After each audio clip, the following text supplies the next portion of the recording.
What is up, ladies and gentlemen? Welcome back to FudgeMuppet. It's Scott here, and today I'm pumped to bring you our latest Fallout 4 build, the Ranger. As the name suggests, the Ranger wanders the Commonwealth in his duster with a rifle on his back and a revolver at his hip. The Ranger is the quickest and deadliest shot in the wasteland, and he picks off bandits from a mile away, looming in the shadows and watching through the scope of his rifle. Thanks to his stealth and his silencer, nobody knows the Ranger has passed through an encampment until the streets are littered with raider corpses. When he isn't killing outlaws, he's keeping the peace, watching over Boston's many settlements, and giving the common people hope to the future. He's a scoundrel with a heart of gold, capable of seducing any barmaid and talking the craziest psycho out of his killing spree. Before we get into the build, don't forget that we've put timestamps in the description to help you find your way around the video, but with that said, let's get right in to the Ranger's backstory and basic values. The Ranger was born in a small rural town in western Massachusetts, far from the hustle and bustle of Boston. He had the childhood many kids would dream of, exploring his family's large estate. Due to the remote nature of his town and his family's moderate wealth, he had several acres of untouched wildlife at his back doorstep. When he was young, he wasn't allowed to explore all of it, but even with those limitations in place, he would spend every waking hour crawling through meter-high grass, leading his imaginary posse into a skirmish and firing rounds from his toy rifle. When he was old enough to properly wield a weapon, his father taught him how to shoot, and unsurprisingly, it was a thrill to the boy. He would wait anxiously for his father to return from work to take him back to shoot, and throughout elementary and middle school, he would stare from the window, creating gunfights in his mind. The Ranger grew to love the lever-action rifles. They were so incredibly satisfying to fire, and when his father wasn't looking, he would attempt flourishes when cocking the rifle. He'd be lying if he said he wasn't taking heavy inspiration from the spaghetti westerns he'd watched on Saturday nights with his family. The gunslinging outlaws always knew exactly what to say, and when some schmuck crossed them, there was no question who'd be the quickest on the draw. Exploring his acres of land and shooting never stopped being the Ranger's greatest passions, but in high school there were some new distractions. He found his attention being split between staring out the window daydreaming and subtly glancing at the dark-haired girl sitting in the row in front of him. Admittedly, he'd had little experience talking to women, but if the Western films were anything to go by, it didn't seem incredibly difficult. Towards the end of his first year in high school, the county fair took place, and for his small town, this was quite the ordeal. Every farmer within 100 miles came into town with their most impressive squash, treating their prized vegetables like newborn children. Every business owner set up stalls to peddle their wares, and lastly, all the scammers and opportunists came out with their rigged fairground games, hoping to wound some big man's pride in front of his partner, only to proceed to take his hard-earned cash. Frankly, the Ranger couldn't wait for it, and he was adamant about taking the black-haired girl. So after class, he channeled the smooth-talking outlaws he saw on TV and struck up a conversation. Her name was Nora, and she accepted his invitation to the county fair. The fair was a mess of bright flashing lights and pungent aromas. The night had gone well so far. The Ranger had kept the charming persona going. It apparently came quite naturally to him, but he was still holding out for that moment that he could totally win her over. Nora was beautiful, and he knew it wouldn't be as simple as a few flattering compliments to win her over. And that's when Nora pulled up short, halting their stroll through the festivities. She pointed to a giant stuffed animal, her eyes filled with that immature joy that only could be attributed to a teenage girl seeing a cute wide-eyed puppy. The Ranger almost laughed then, knowing that this meant he'd be spending all of his pocket money on a broken fair game. But that thought broke off when he saw the air rifles and the little bull's eyes scattered around on the backdrop. He gave her a smirk and they made their way to the stand. The man behind the counter looked exactly how you'd imagine: oily hair, a filthy t-shirt, and a grin that showed off his total lack of teeth. In fact, his teeth looked more like the remains of a fairground shooting game than the targets themselves. The Ranger slapped $5 on the counter and the man slid him a tin of pellets. There were 20 targets and 20 pellets. Judging by the size of the stuffed animal, he'd needed to hit all 20. He looked down the iron sights, noticing the poor alignment, so he just adjusted the rear sight slightly. He glanced back at Nora and gave her a confident smile as he loaded the first pellet.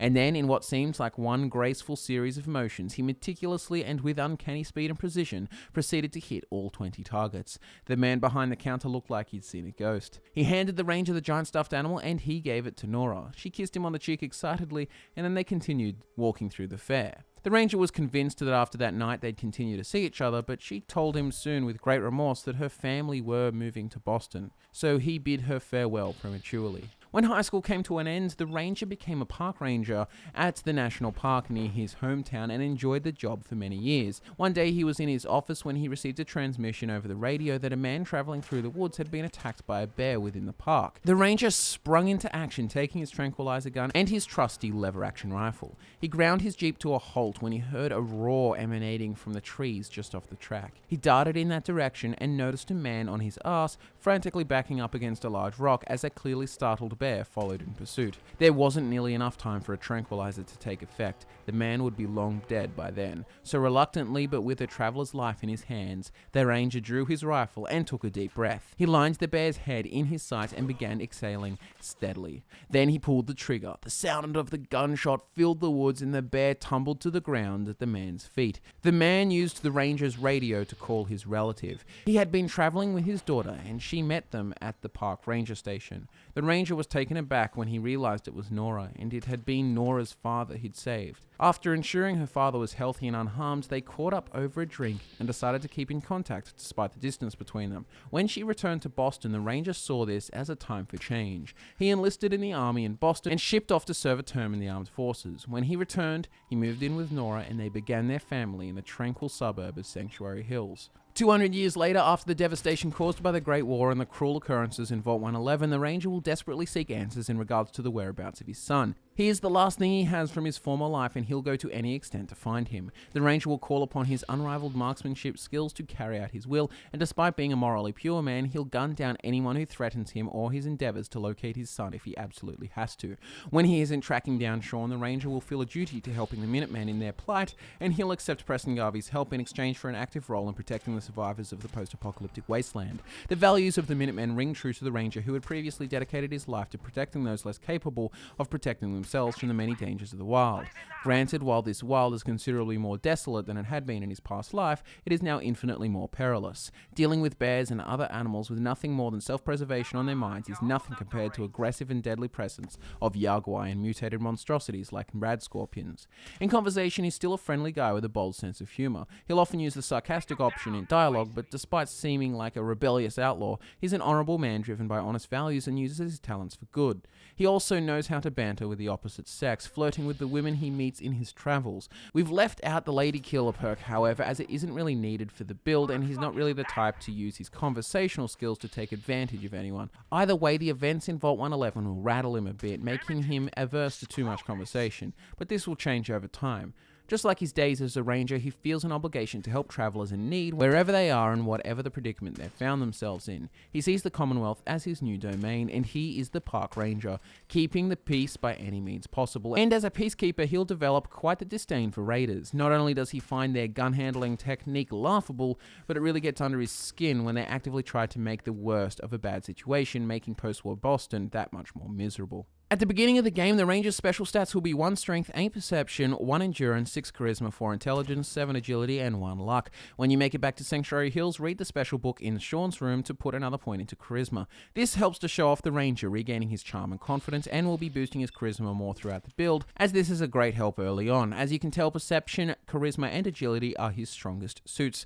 As a master marksman and an expert of maneuvering through rough terrain to rescue others in need, Perception and Agility are unsurprisingly quite high. As for Charisma, the Ranger may have been winging it as a teenager, but his confidence and charm have developed over the years and will return enough as he adjusts to the new world. But now that we know all the Ranger's personality and his base stats, let's delve deeper into the perks that will define the way he plays the game. Here are all of the perks to take from level 1 to 50, and these are the essentials to prioritize as they are the most important to the build. From the Perception stat line, the first priority perk, of course, is Rifleman. This perk is an absolute must-have, as taking all ranks will allow your non-auto rifles to deal twice normal damage. On top of this, it will also ignore 30% of a target's armor, and there's a higher chance of crippling limbs. The next priority perk from here is Sniper. As you can probably tell, the Ranger will be using a lever action rifle to take down enemies from great distances, and with the Sniper perk fully optimized, non-auto scoped rifles will have a 25% boost to headshot accuracy in VATS. The Ranger is all about the kill shot, not allowing the target the chance to test their skill. Our last Perception essential perk is Penetrator. As the name suggests, 2 ranks of this grants your shots in VATS no accuracy penalty when a targeted body part is behind cover. Next up, we have Charisma. There won't actually be any essential perks from this stat line, but nevertheless, there are a few perks worth mentioning. These are Cap Collector, Local Leader, and the overall stat boost. High Charisma will help massively with dialogue checks, allowing you to fully roleplay the Ranger's swagger. Cap Collector also works well for the Ranger, as you'll be able to get the best possible deal from merchants and salespeople.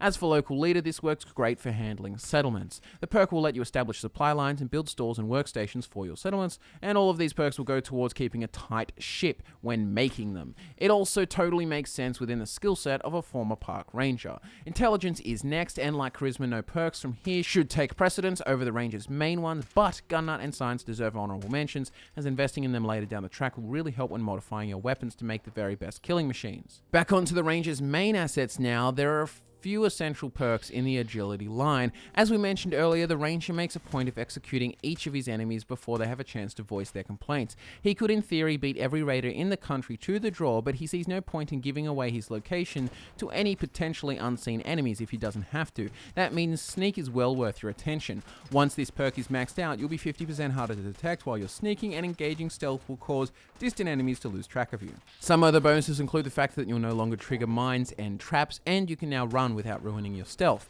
Our next essential agility perk is Mr. Sandman, as it adds 50% sneak attack damage to your silenced weapons, so those sneaky executions from afar with a lever action rifle will now be so much more deadly. Also, you can instantly kill a sleeping person should you ever feel so inclined. With Sniper and Penetrator, you'll be using a fair bit of VATS, and with Action Boy maxed, your action points will regen 75% faster. Lastly, from agility is Ninja. The 50% boost from Mr. Sandman is great, but Ninja is the perk that really lets the ranger's long-range sneak skills go off. With this perk, ranged sneak attacks will do an insane 3.5 times normal damage. While we're on the topic of agility, when you finish the ranger build and you do find yourself looking for ways to change things up, Gunslinger is the way to go. Our Scoundrel Ranger is a god with a lever action rifle, but there's no reason he can't pick up a revolver to complete the aesthetic and gun down some foes at high noon. With all ranks of Gunslinger, non-auto pistols will do double damage, and their shots will have a high chance of disarming or crippling a foe. At the end of the game, the ranger's special stats will be 2 strength, 9 perception, 2 endurance, 10 charisma, 6 intelligence, 8 agility, and 2 luck. As for gear, the ranger will look the part as the archetypal gunslinging scoundrel with a heart of gold. He'll wear a western duster topped off with a militia hat. The duster not only channels the cowboy lone ranger vibes, but it also adds +1 to charisma and endurance. The charisma part of this will obviously help massively with his charm, and the militia hat has that classic cowboy aesthetic and +1 to charisma. The western duster can only be found in the Nuka world, so until you can get there, find any clothing that fits the western aesthetic. For weapons, the ranger's primary weapon will of course be the lever action rifle. Use the old reliable unique variant and mod it to be silenced with a medium scope and high damage. Then if you decide to get the gunslinger perk later on, pick up the western revolver. Lastly, if you want to stock up on stealth boys for better sneaking, feel free. When it comes to companions, getting Deacon and McCready early on for their perks, but when you get Lone Wanderer, you can ditch them quickly, keep the perks, and become the Lone Ranger. Maybe have a dog if you like. Finally, we have settlements. As we've mentioned a few times so far, the ranger will keep the best interest of the people in mind, and he'll complete all of the Minutemen's settlement quests. Create a good settlement as a base for operations, and then help as many of the Commonwealth settlers as you possibly can. This will be an ongoing sense of duty for the ranger. Subscribe to FudgeMuppet if you're new to the channel, and give the video a like if you enjoyed it. Don't forget that timestamps can be found in the description for all your video navigation needs. As always, thanks so much for watching. I'm Scott, and I look forward to nerding out with you again very soon.